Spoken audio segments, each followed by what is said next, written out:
Selon il est écrit, ils sont beaux, les pieds de ceux qui annoncent la paix, la bonne nouvelle, de ceux qui annoncent de bonnes nouvelles. Mais tous n'ont pas obéi à la bonne nouvelle. Aussi Ésaïe dit-il, Seigneur, qui a cru à notre prédication? Ainsi la foi vient de ce qu'on entend, et ce qu'on entend vient de la parole de Christ. Amen. Amen. Alléluia. Amen. Nous avons là vraiment un texte que Martin Luther a commenté. Et nous allons examiner le commentaire de Martin Luther sur ses écrits. Il a commenté Romains chapitre 10, verset 13 à 17. Il a fait un grand commentaire. Et nous devons l'avoir. Et comment il a commenté ça? Cela va nous positionner. Amen. Est-ce que vous sentez bien? Je me sens très bien. Vraiment bien. Parce que je ne parle pas de l'homme, mais je parle de notre Créateur. 2 Timothée 3. Sache que dans les derniers jours, il y aura des temps difficiles, car les hommes seront égoïstes, amis de l'argent, fanfares, hautains, blasphémateurs, rebelles, ainsi de suite. Et comme sautants. Nous arrivons, je crois, au verset 13. Mais les hommes méchants et imposteurs avanceront toujours plus dans le mal, égarant les autres et égarés eux-mêmes. Toi, demeure dans les choses que tu as apprises et reconnues certaines. Sache de qui tu les as apprises. Dès ton enfance, tu connais les saintes écritures qui peuvent te rendre sage à salut pour la foi en Jésus-Christ. C'est comme nous avons dit, donnons une chance à nos enfants d'apprendre comme Timothée les saintes lettres. Quand je suivais le frère Chéri en train de parler de Deutéronome, où il est dit que nos enfants, nous-mêmes, on devait lier la parole de Dieu dans nos doigts, dans nos mains, dans notre front, qui est la mémoire. Oh, dans la mémoire, on devait faire retenir les versets bibliques à nos enfants. Parce que la Bible dit, nous devons lier la parole dans notre front. Oh, dans le front se trouve la mémoire. Et donc, nous devons faire répéter la parole de Dieu à nos enfants depuis l'enfance. Ils devaient connaître les saintes lettres, les saintes écritures. Ça leur rendra sage. Alléluia. Donnons cette chance. Amenons-leur à l'école le dimanche. Battons-nous. Réveillons-nous à temps. À 5h, 6h. Quand vous partez à l'école, vous vous réveillez à temps. Au travail, vous vous réveillez à temps. Vous êtes le meilleur élève pour arriver à temps. Vous êtes le meilleur travailleur pour arriver à temps. Mais vous n'êtes pas le meilleur fils, le meilleur disciple de Jésus pour arriver à temps. Honte à nous, honte à moi, honte à toi, mon frère. Amen. Nous ne sommes pas motivés par la parole. Ce qui nous motive, qui fait que là-bas, c'est toujours la c'est l'argent qui nous motive. C'est pourquoi l'argent est la racine de tous les maux. Alléluia. Attendez, on va parler de l'argent qui est lié avec l'âme humaine de façon intrinsèque. Et si tu es délivré de l'argent, c'est même ainsi que tu es la sémence de Dieu. Parce que la sémence de Dieu ne sera jamais liée à l'argent. Impossible. Parce qu'aujourd'hui, prêcher l'évangile, c'est un business. Joli, ça devient un business. Mais on ne prêche pas l'évangile comme business. On prêche l'évangile comme vocation. Et celui réellement qui a appelé à prêcher l'évangile ne voudrait jamais prêcher l'évangile. Il va refuser de vouloir prêcher. Mais Paul dit, malheur à moi si je ne prêche pas. Tu vois? Dans la preuve même que vous êtes appelés à prêcher l'évangile, vous fuyez la chair. Mais les gens aiment la chair. Or, Frère Branham dit, pour savoir si quelqu'un a un vrai appel, il fuira la chair. Il va fuir. Alléluia. Il n'aimerait pas prêcher. Mais malheur à lui s'il ne prêche pas. C'est comme ça qu'on écrit cette étude. Amen. Alors nous sommes en train de parler des choses très sérieuses. Nous parlons de la discipline. Et Paul dit qu'il y aura des gens méchants qui viendront et leur pensée, leur mode de pensée est comme un processus de politique. Leur mode de pensée est comme un processus de politique. C'est-à-dire, leur pensée enfronte toujours le mal. Chaque jour, ils ne font que méditer le mal. Ça, c'est un méchant. Alléluia. Il ne médite que le mal de son frère. La Bible dit que même le juste ne se réjouit pas de la mort du méchant. Il est méchant. Mais quand il meurt, si tu te réjouis de sa mort, ça signifie que tu es un méchant. C'est Dieu qui est le vrai méchant. Alléluia. Amen, amen. Voilà. Et qu'est-ce qu'un méchant? Parce que nous ne pouvons pas prêcher l'évangile et dire des mots sans les commenter, sans les expliquer, sans les détailler. Sinon les gens ne vont pas comprendre. Mais qu'est-ce qu'un méchant? J'en parle Paul. Il est méchant seront toujours dans le mal. Et la version de la Bible autorisée nous dit ceci. Et alors que nous commençons à examiner ce mot ou ce verset où on parle des méchants, mot à mot, nous devons examiner un verset mot à mot. Si tu ne me prêches pas comme ça, mais je n'ai pas la chance d'avoir le vrai baptême du Saint-Esprit avec nous. Un verset doit être prêché mot à mot. Je vais expliquer ici. Le vendredi, comment on doit prêcher. Alléluia. Maintenant, examinons d'abord le méchant. Je préfère une petite révision. Nous devons expliquer un verset ligne après ligne.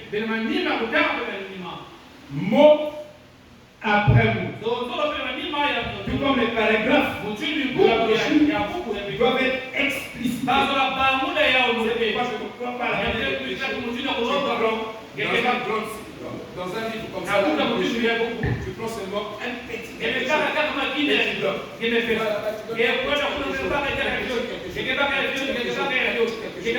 que tu as formé à la comparaison des situations. Ça ne va pas produire un vase un chrétien robuste. Il faut le prêcher mot à mot. C'est là-bas que Frère Branham a trouvé le vrai Christ en le prêchant mot à mot. Alléluia. C'est ça la vérité, frère. Maintenant, regardez. Mais les hommes méchants, en méchant en grec, signifie ponérose. Qui signifie nuisible ou malfaisant. Un homme méchant, c'est un homme nuisible. Vous comprenez? C'est un homme malfaisant. C'est-à-dire méchant. À proprement parler, en réalité ou encore, il a une mauvaise influence sur les autres. Ce qui indique Quand tu es méchant, tu n'as pas une bonne influence sur les autres. Tu as une mauvaise influence. Ce qui indique la décadence ou la corruption de la vertu première. Donc un homme méchant, c'est un homme corrompu. Et il veut prendre la vérité. Il est capable de corrompre la vérité. Il est capable de corrompre ce qui est juste et de transformer cela en mal. Même la mythologie, toutes les mythologies, ce soit grecques, hébreuses, tout ça, africaines, nous parlent de cette dualité. Une vérité peut être bonne, mais elle peut être perverse. Une chose peut être bonne, mais elle peut être corrompue. Et toute chose qui existe a sa source dans la vérité. Même le paganisme a sa source dans la vérité. Même le fétichisme a sa source dans la vérité. Même les enseignements du diable ont leur source dans la vérité. Parce que le diable n'est pas un créateur, il n'est qu'un pervertisseur. Or, on ne peut pas pervertir s'il n'y a pas d'abord l'original, quelque chose, une pensée pure, et vous la convertissez, ça devient méchant. Alléluia. Vous voyez, ils ont un mauvais enseignement. Ils ont un mode de pensée qui est comme un processus politique. Il ne pense pas. C'est ce qu'on appelle la névrose. Et je peux vous dire, 99% de l'humanité est névrose. Donc, autrement dit, notre pensée n'est que la fumée. Toi et moi, sauf William Abraham, sauf Moïse, sauf Paul. C'est pourquoi nous devons suivre ces messagers. Parce que leur pensée, leur esprit, Dieu a gardé leur esprit de la corruption. Regardez comment il prend la cigarette, il veut fumer, il n'arrive pas. Parce qu'il y a quelqu'un qui est à côté de lui pour filer sur lui. Mais nous tous ici, nous avons connu la corruption. Branham à un certain degré, mais pas dans notre degré. Il y a une différence entre Branham, il n'y a pas de différence. Mais lui, Dieu l'a préservé. Depuis l'enfance, il y a des choses. Deux fois, trois fois. La balle ne peut pas sortir du fusil.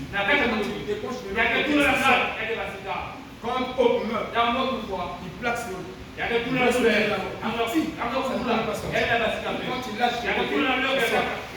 Si nous considérons que le Frère était réellement régénéré, je dis bien régénéré, au départ, il faut que Dieu le fasse d'abord pour une seule personne. Frère Branham dit, la manière de Dieu de faire, de travailler, il doit relever une seule personne. Et en le relevant, tout le but se relève avec lui. C'est pourquoi ici, quand Dieu bénit, il bénit la tête.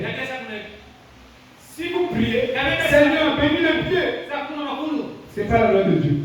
Il va bénir les pieds, il va bénir les mains, il va bénir ceci. Bien sûr, il les bénira, mais ça ne va pas couler. Il va s'arrêter. Quand il bénit la tête, ça doit couler. Ça, c'est la loi de Dieu. Vous dites, oh non, moi je vais avoir une grosse voiture, ok, c'est bien. Demande d'avoir la grosse voiture. Demande d'avoir la bénédiction pour la tête. Parce qu'il est doux et agréable pour les frères de demeurer ensemble. C'est là où Dieu déverse les bénédictions. Partons d'abord sur les épaules. Non. Sur les mains. Non. Sur les pieds. Non. Sur la tête. Amen. Dieu a des lois, a des principes, et il travaille avec ces principes. Il ne peut pas changer ça. Donc, un méchant, c'est quelqu'un qui est capable de retenir la vérité. Tu connais la vérité, mais les gens sont là. Tu as une information, les gens patogent, mais tu retiens ça. Tu ne veux pas leur donner cette vérité, cette bonne information. Tu es un méchant. Qui peut dire amen? La Bible dit béni soit ceux-là qui vont enseigner la justice au temps de la femme. Ils vont prier comme les étoiles de le ciel. Donc si moi, je connais la vérité, et je te garde ça, je ne dis pas c'est bien la vérité.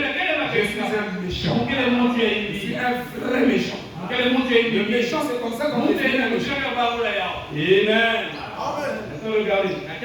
Nous avons dit que Romains chapitre 6, verset 17, la traduction Wetmouth, Paul dit, mais grâce soit rendue à Dieu que bien que nous, vous étiez des esclaves, vous avez de tout cœur obéi à la forme d'enseignement qui vous a été confiée. Il y a une forme d'enseignement qui nous a été confiée. Paul à Timothée, Élie à Élisée, Moïse à Josué. Il y a une forme qui a été confiée. Amen. Paul nous dit que notre libération du péché et de la corruption, lequel péché mène à la mort, nous vient par un processus par lequel nous avons obéi de tout cœur à la forme de l'enseignement. Comme la traduction Wetmouth le dit, vous avez obéi de tout cœur au système de la vérité. Donc si nous prêchons la vérité et que vous n'obéissez pas à ce système de vérité, vous ne serez pas affranchis du péché et de la corruption. Vous serez toujours un menteur. Alléluia. Un publiciteur. Donc vous devez obéir à l'enseignement. Le problème, ce n'est pas seulement écouter.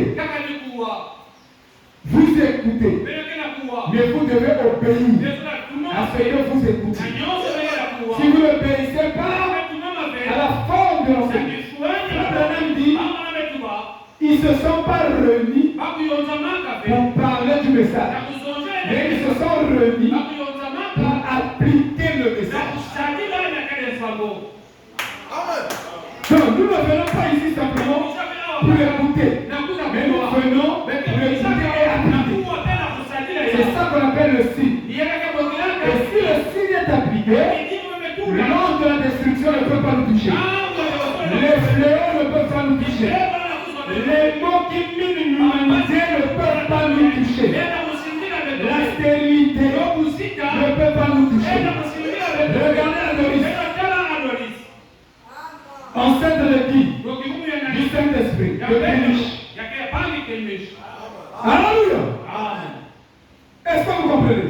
C'est pour dire que Péniche est un vrai géniteur. C'est un homme de vie. Comme le Jacques m'appelle. C'est un homme de vie. Il est capable de donner la vie. Et tout enfant de Dieu qui obéit à la parole, la stérilité ne peut pas le faire. Amen. J'ai toujours raconté ça pour vous. Je ne crois pas à la stérilité. En Christ, il n'y a aucun stérilité. Amen. Il n'y en a pas. Il n'y en aura jamais. Je dis bien, il n'y en aura jamais. C'est la parole de Seigneur. Amen. Oh Dieu veille sur cette parole pour les accomplir. Alléluia. Vous avez obéi à ce système de vérité. Un système, selon Webster, c'est un ensemble de faits, de principes, de règles qui ont été classifiés et arrangés dans une forme régulière et ordonnée.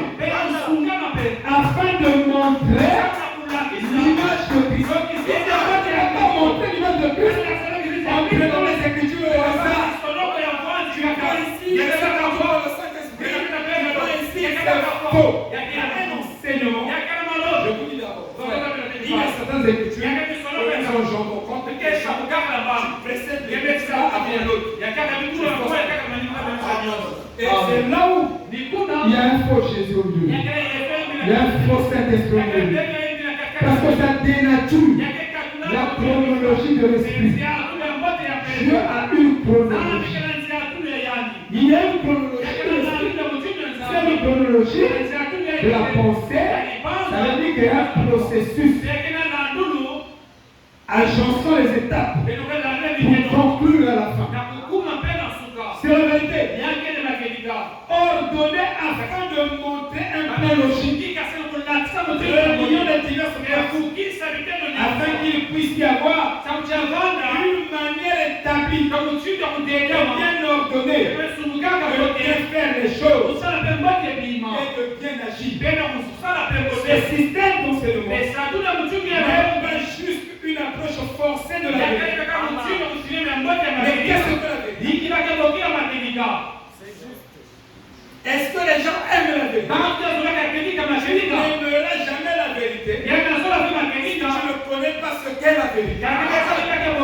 Et pour sauver ton âme, pour avoir l'amour de la vérité. La vérité est un roc, mais elle ne sonne pas bien. La vérité n'a jamais sonné. Nous allons définir la vérité. Vous voyez, tu peux avoir la grâce, mais si cette grâce n'est pas établie sur la vérité, tu seras toujours patient avec la grâce. Tu peux avoir la miséricorde de Dieu sur toi, mais si cette miséricorde n'est pas établie sur la vérité, tu seras toujours patient. C'est pourquoi nous avons les chrétiens, ils ont des citations, mais ils sont ballottés de gauche à droite. Ils connaissent les écritures bibliques, ils sont ballottés de gauche à droite. Ils connaissent beaucoup les citations, ils sont ballottés de gauche à droite. Quand un problème arrive, il n'a plus le pouce. Savez-vous que seule la doctrine de Christ peut vous placer dans votre position de fils et monter la position en Christ, c'est péché. Parce que faut maintenant définir le péché dans la statue de l'homme parfait comme manquer le but. Et si tu prends un enseignement et tu l'enseignes contrairement à l'enseignement de l'esprit, c'est-à-dire contrairement à l'enseignement de l'esprit, tu as fait manquer le peuple là, le but, donc tu as péché.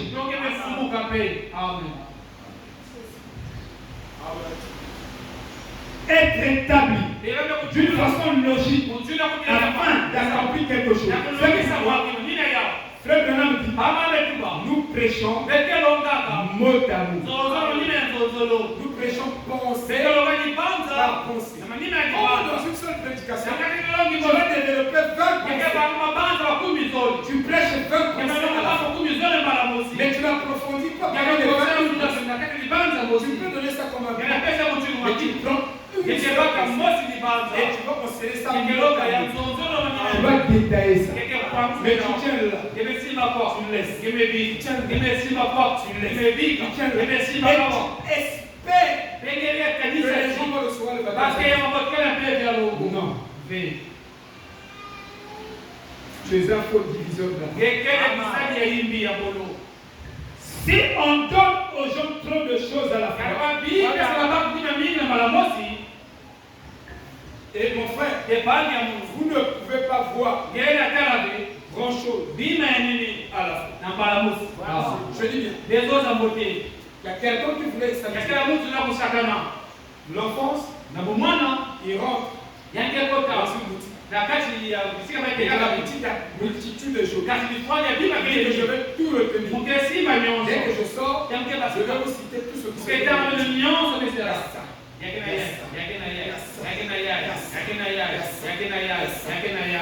Alors, il dit je vais contempler. Je vais laisser.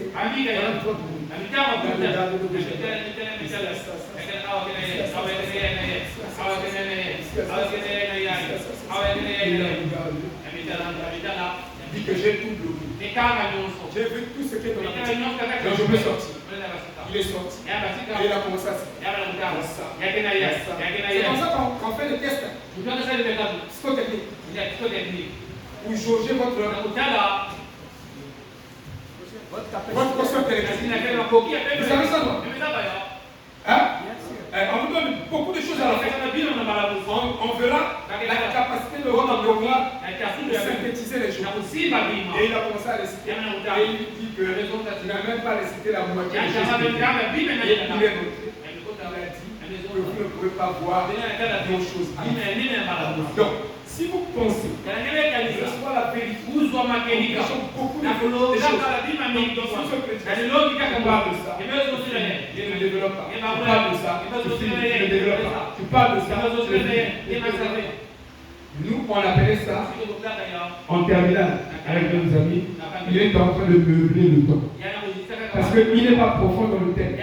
Donc il prend un thème qui n'a pas approfondi dans ce côté. Il n'a pas beaucoup d'avis. Il n'a pas beaucoup d'informations.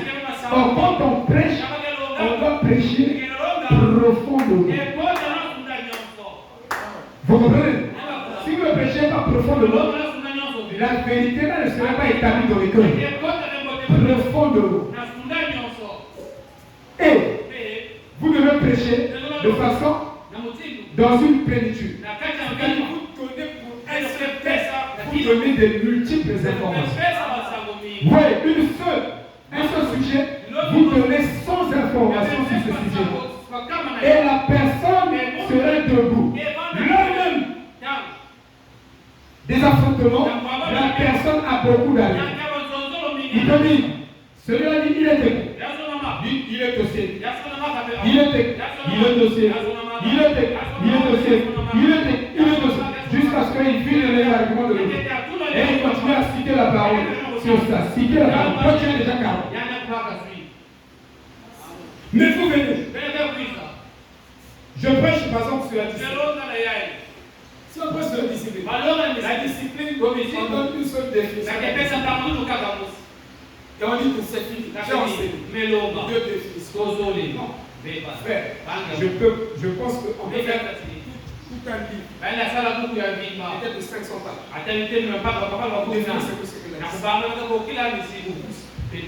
Amen. Alléluia. Il dit, on ne doit prendre qu'une seule chose, une seule pensée, et la tenir là, devant la personne, jusqu'à ce qu'elle la voie. Une fois que ça s'est ancré, vous n'aurez pas ce système d'enseignement. Tu écoutes la bonne. Déjà dans la bonne, le prophète que vous prêchez me dit ceci. Même frère, vous voyez, il dit ça, il coupe, il dit ça, il n'a pas développé ça. Il a donné comme indice. Et de l'autre côté de la bande, il développe un peu. De l'autre côté de la bande, il y a des ministres. Il y a des il y a des regroupés à ouvrir. Tu n'as pas cette capacité. C'est pourquoi on doit recevoir des ministères. C'est Martin Luther qui le dit. Amen. Ok. Commentons un peu. Entrons un peu dans le commentaire. Je vais vous les commenter. Parce que sans cela, on ne sera pas fait. Amen. Alléluia. Regardez, frère. La parole nous est donnée sous forme logos. Et nous devons étudier beaucoup de mots grecs. Et en le faisant, vous serez un antiquineur. Automatiquement, vous serez un vrai théologien. Un théologien à la maîtrise des mots. Je vous ai dit que Frère Branham a une forme de théologie. Il y a ce qu'on appelle l'eschatologie. Alléluia. L'eschatologie est l'étude des fins dernières de l'homme et du monde. Donc ça parle de la vie humaine. Mais c'est une science qui parle de l'homme. avec Dieu. Il dit, l'eschatologie traite de la fin du monde, de la résurrection, du jugement dernier, de la repentance. Et ça, ce sont des doctrines de base que vous, ici, vous devez maîtriser. Vous devez prêcher sur le jugement dernier. Ne venez pas prêcher dans l'église, prêchez sur le jugement dernier, la résurrection, la repentance et toutes ces choses. Et je vous dis, en le faisant, vous bénirez cette église. Amen. Comment se repentir? Comment recevoir le baptême? Prêchez sur ça. Alléluia.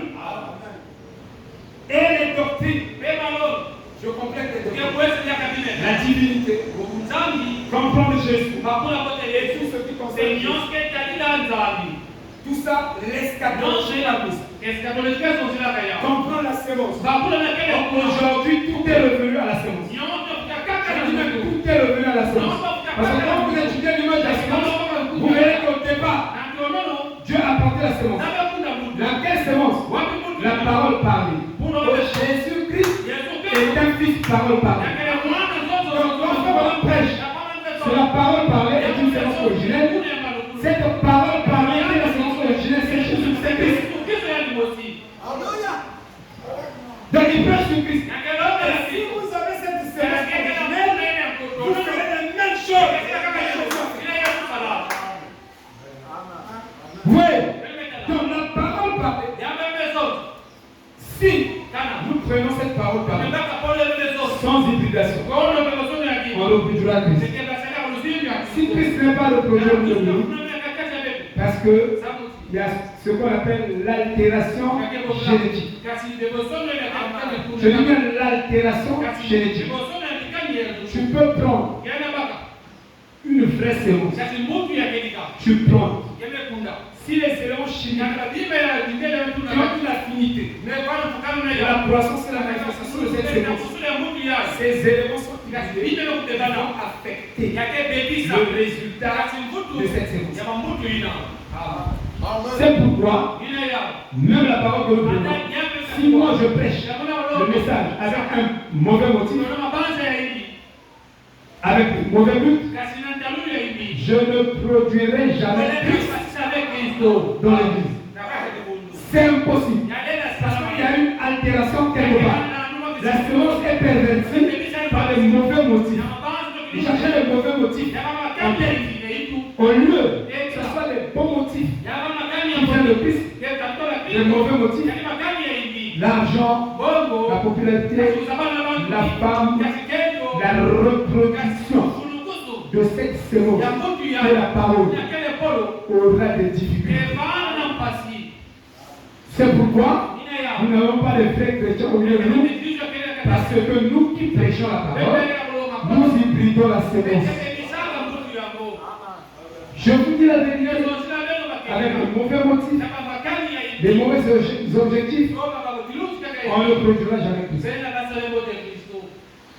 Comprends la sémence. Ce qui précède Jésus. Il y a ce qui précède Jésus. Il y a ce qui précède le Père. Dans l'éternité, Dieu était Elohim. Il n'était pas Père. Il était Elohim. Mais en lui, Elohim se trouvait la tribu du Père. Donc il y a des attributs qui ont précédé le Père et même le Fils. Il y a ce qui précède le Fils. Avant qu'il soit Fils, il y a quelqu'un qui l'a précédé. Parce que Frère dit, les Fils ont toujours eu le commencement. Donc Jésus a eu un commencement. Mais le Père n'a pas de commencement. Vous voyez, vous devez l'avoir. Revenir à la divinité et comprendre les mécanismes de notre humain, son essentialité et son intrinsicalité. Et le mot logos est le meilleur mot pour décrire la relation de Dieu vis-à-vis de toi. Donc si tu ne comprends pas le logos de chaque mot, ça sera difficile que tu comprennes ta relation avec Dieu. Nous sommes là. Nous sommes fils de hommes. Mais tu ne comprends pas ta relation avec Dieu. C'est ça le gros problème. Ça se montre quand tu pries. Tu pries, c'est comme si Dieu n'était pas ton père. Tu pries, c'est comme si Dieu était loin de toi. Rien que ta prière traduit ta relation avec ton Dieu. Si tu es sûr que tu es fils de Dieu, frère, tu vas prier, tu vas avec les choses. Parce que tu es sûr que ton père est. Dieu m'a dit, Blaise, j'étais célibataire. Je voulais me marier. Je n'avais pas l'argent. J'ai dit à Dieu, Seigneur, donne-moi l'argent. Seigneur, pourquoi tu... Non, je disais, Seigneur, pourquoi tu me laisses comme ça? Je dis, tu ne faut pas me... Je dis, tu ne faut pas me... Tu ne vois pas vraiment avec mon état là. Je veux me marier. Avec le travail. Je veux une femme. Il y a quatre. Et la femme qui va être. Donc c'est tout dans le message. Amen. Amen. Quand quelqu'un dit à 80 secondes, si le frère jardin. Ah ouais, comme tu le frère jardin. Si je veux le poser, il va te regarder de la tête au bout. Il va commencer à examiner. Alléluia. La voix m'a dit, je suis que moi Dieu, ton créateur, j'étais placé sur la terre pour te punir. Frère, j'ai pleuré dans la douche. Je dis, oh, je suis méchant. Je ne comprends pas le fait. Je vous dis que Dieu nous aime. Il nous aime que nous nous aimions nous-mêmes. Il se soucie de nous plus que nous nous soucions de nous-mêmes. Alléluia. On trouve que Dieu est méchant. Tu ne connais pas ta relation avec Dieu. Mais le jour où tu connaîtras ta position en Christ, tu vivras ton millénaire sur la terre. Alléluia. Connaissez ta position en Christ. Connaissez votre position en Christ. Si je sais que Dieu est mon Père, je ne t'abandonnerai pas. Si je sens que de 4 fonds, alléluia, en bois pioché, je sais que mon Père est vivant. Le reste de Dieu va suivre. Il connaissait son Dieu. Il connaissait sa relation avec son Dieu. Alléluia. Dieu est ton Père. Dieu est ton Père. Va revenir ici. L'enfant, la fille, le motécolo disparaît du matin jusqu'au soir avant de dormir. Elle appelle papa. Regarde. J'ai dit, je connais ma position. Je connais ta position. Je sais que tu es le frère servant de Dieu. Laisse que le Dieu de mer aille chercher l'enfant et le ramener avant que tu dors. Que ton cœur soit en paix. N'est-ce pas, ma Romaine? Après quelques temps, avant que je dors, j'avais déjà prononcé la parole. Quand vous prononcez la parole, oubliez ça. Alléluia. Quand vous prononcez, oubliez ça. C'est ma Romaine qui m'appelle. Papa, l'enfant est avec moi. J'ai dit, oh, maman, ça ne pouvait pas être autrement. Autrement, c'était faux. Mais c'est ça la justice. Les gens n'ont pas la foi dans la parole. C'est pourquoi ils sont rentrés dans la séduction. C'est ça va dire mais je ne peux pas prendre la parole. La parole, c'est le droit du Bigouli. Le premier prophète, c'est la Bible. C'est le message. Moi, je n'ai pas besoin. Moi, j'avais dit à Frère Sylvain, tu seras incontable. Et quand je le dis, je ne suis pas rentré en France. Je l'ai dit, je vois. Quoi? Je vais t'aider. Il y aura beaucoup d'argent. Mais je n'ai pas besoin de dormir. Mais là, le songe, non. Je sais que c'est un fils. Il est prédestiné. Dieu a promis qu'il sera la tête et non la tête. Cela me va. Je cherche encore. Je suis déjà satisfait. Mais vous n'êtes pas satisfait.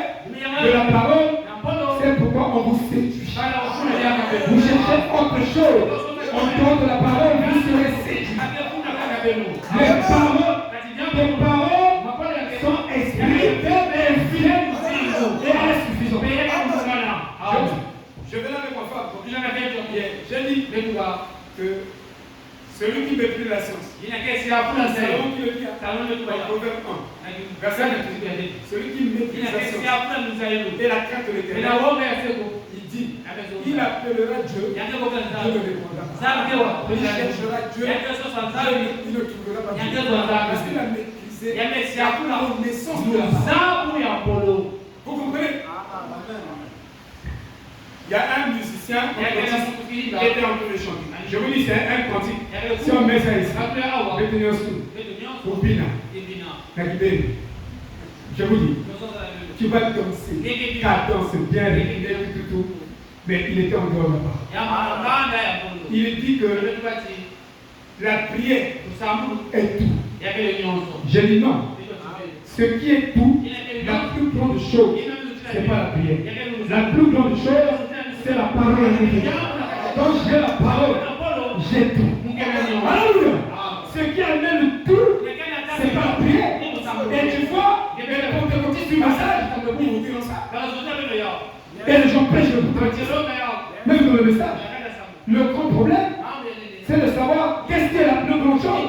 Et la plus grande chose, c'est que tes paroles sont inspirées. Et au commencement, n'était pas la prière, mais c'était la parole. Et c'est la parole qui engendre tout ça. Et ça on dit, vous ne connaissez pas la science et vous n'avez pas la crainte de Dieu.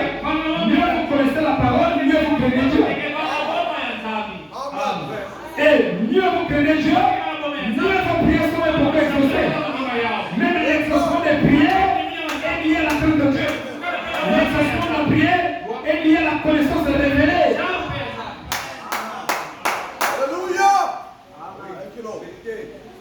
Vous voyez, frère? Donc, il y a des doctrines.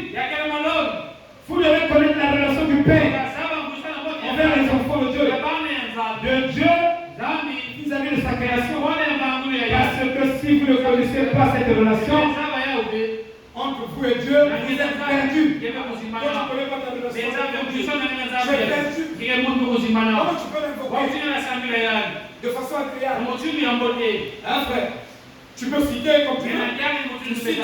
Mais tu ne connais pas ta relation. Alléluia. Tu dois connaître le protocole. Alléluia. Tu dois connaître le protocole. Nous vivons dans l'âge de la séduction. Et les méchancetés. Amen. C'est pourquoi nous devons recevoir des vrais ministères que Dieu a ordonné avant la création du monde. Et si vous avez un ministère qui vient de Dieu, réjouissez-vous. Donnez gloire à Dieu. Vous avez quand même une chance. Sinon, vous n'avez aucune chance. Voyez-vous, frère?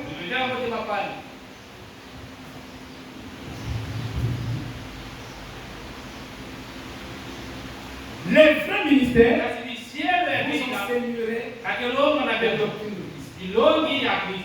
C'est pourquoi, ici, nous enseignons à nos enfants. C'est vrai. Nous enseignons à nos enfants la doctrine de Christ. Vous voyez? Et celui qui rejette la doctrine de Christ ne rejette pas un homme, mais il rejette Dieu lui-même. Amen. Et le rejet de la doctrine, c'est l'acceptation de la marque de la vérité.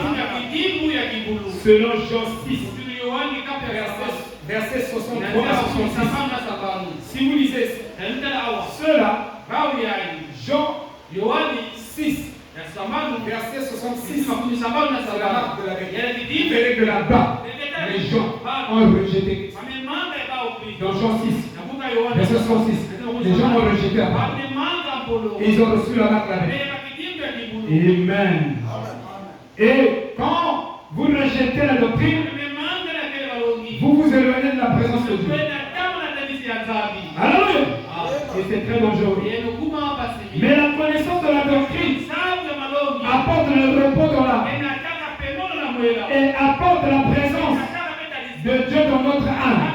Selon Jean 6, verset 67 à 71. Ils ont accepté la doctrine. Alléluia. Ils ont accepté la présence de Dieu. Oh là là. C'est tellement bien. Et la doctrine de Christ ne vous indiquera jamais un homme. Ne pointera pas un homme. Ne pointera Christ. Alléluia. Celui qui est mort pour nous. Alléluia. Oh là là. Il y a beaucoup de choses. Amen. Mais regardez. Regardez. Quelque chose que je veux vous commenter. Vous verrez Absalom a été tué. Dès qu'il a été tué, un messager s'est levé. Je vais aller vers le roi David pour lui dire qu'on a tué ton fils aîné. Je veux courir. Et quand il court, il arrive devant David. David lui dit, comment là-bas? Les enfants vont bien, tout ça? Il dit, tout va bien. C'est là où Frère Madame dit, il a couru sans un message. Si tu as un ministère, c'est que tu as un message. C'est que dans le message, tu as un rôle capital à jouer. Et ce rôle est irremplaçable. C'est pourquoi tu ne peux pas mourir facilement. Même si les gens te souhaitent la mort, quand ils souhaitent la mort au pasteur Life, il ne va pas mourir maintenant. Alléluia. Parce que il est censé accomplir son rôle. Même nos rôles ont été prédestinés dans l'échec de Dieu. Ne croyez pas que nos rôles sont au hasard. Quand nous venons, c'est un hasard. Moi, je peux essayer. Peut-être que je pourrais arriver. Il n'y a pas d'essayage. Ça doit être ça. Tu étais ordonné. Je ne ferai pas de toi un pasteur. L'homme ne peut pas faire de son frère un pasteur. Je ne ferai pas de mon fils un pasteur. Il doit être ordonné depuis Dieu lui-même. Si ce n'est pas ainsi, il ne le sera pas. Amen. Je ne veux pas dire parce que je suis bien avec Jardin, ou je suis bien avec l'artillerie. S'il est ordonné, on va voir ça. On ne va pas se tromper. Tout le monde saura ça. Pourquoi? Parce que Dieu va justifier ce qu'il a ordonné lui-même. Même la fille est ordonnée. La fille n'est pas un béni de l'eau, n'est pas un hasard. Si tu as le ministère, toute l'église saura que tu as le ministère.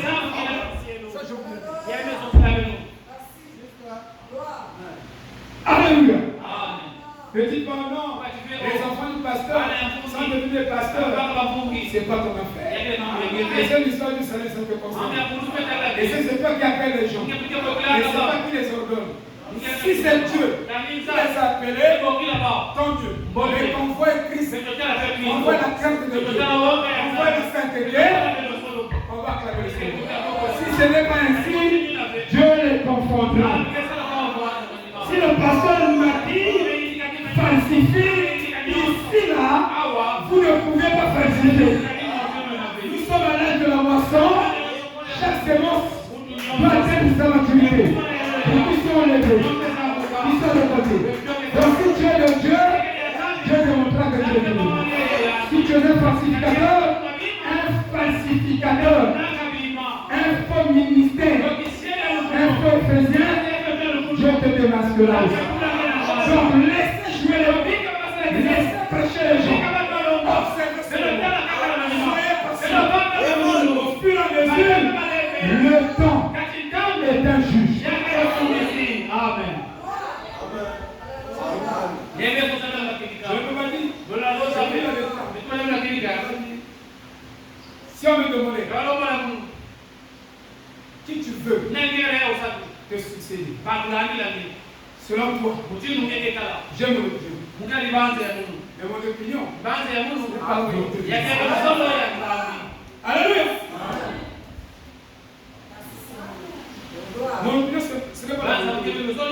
Le pasteur Mamboini, j'ai causé avec lui. Il m'a dit que même nous, les pasteurs se trompent. Parce que on se dit que celui-là est plus spirituel que celui-là. Mais il dit, dans la réalité, ce n'est pas parfois ça. Et il a eu raison, parce qu'il a formé son beau-fils pour le succéder. Mais, avant les élections, Dieu avait déjà élu. Donc, avant qu'on arrive là, Dieu l'a déjà retiré. Tu vois, moi je ne fais pas de calcul. J'invite que Dieu me retire.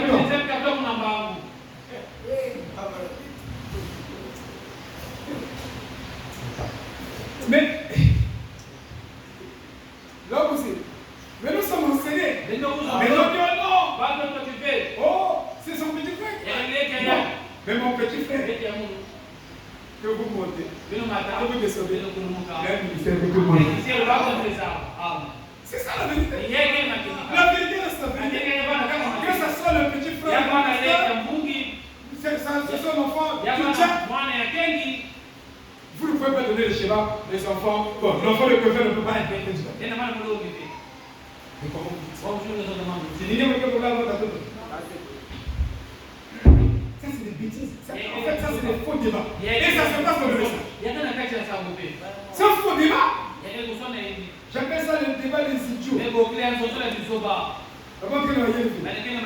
Parce que Dieu appelle qui? Ça, c'est le sacerdoce. Ça, c'est pas le sacerdoce. Il appelle qui le veut. Il peut appeler les enfants du pasteur. Il peut appeler les enfants des diacres. Il peut appeler les enfants des administrateurs. Il peut appeler n'importe qui. Il est souverain. Mais il faut dire aussi non. Oh non, c'est les enfants du pasteur ne peuvent pas jouer le piano. C'est vraiment la prédication. Ce sont les meilleurs. Ils jouent bien. Ça aussi, on va dire ça. Non, laissez pas débat des petits enfants. Mais vous soyez solides. Amen. Pour moi, celui qui va me succéder, je le sais. Au nom de Jésus. Vous causez même avec ma femme. Ma femme va vous dire. Ma Bible, la Bible, je le sais. Qui va me succéder. Mais je veux que vous prêchez devant le peuple. Que le peuple vous écoute. Ce sont les enfants de Dieu qui vont juger. Ils sauront que cela le ministère, cela n'a pas le ministère, cela veut bénir. Amen. Laisse que ce soit ainsi. Afin que tout le monde ait la même chance. Amen. C'est la vérité ce que je vous dis. Donc, la doctrine de Jésus n'était pas de nous. Ma doctrine. Si tu as une doctrine à toi, sache que tu es un méchant et tu es un faux interprète de la parole. Parce que Jésus lui-même dit dans Jean 7, verset 14 à 18, vers le milieu de la fête, Jésus monta au temple et il enseignait. Les Juifs s'étonnaient, disant, comment connaît-il les Écritures, lui qui n'a point étudié? Donc vous connaissez les Écritures. Vous connaissez les Écritures. Vous n'avez pas besoin d'études au départ. Vous avez besoin de l'inspiration. Le pasteur a chanté l'inspiration, c'est le monde de Dieu. Elle vient de la vie de Seigneur. Elle souffle dans l'âme. Elle est plus grande que les Écritures. Caïn, Abel. Ils n'avaient pas la Bible écrite. Et dans leur époque, était la Bible écrite. Donc les gens lisaient les événements pour savoir ce qui arrive sur la terre.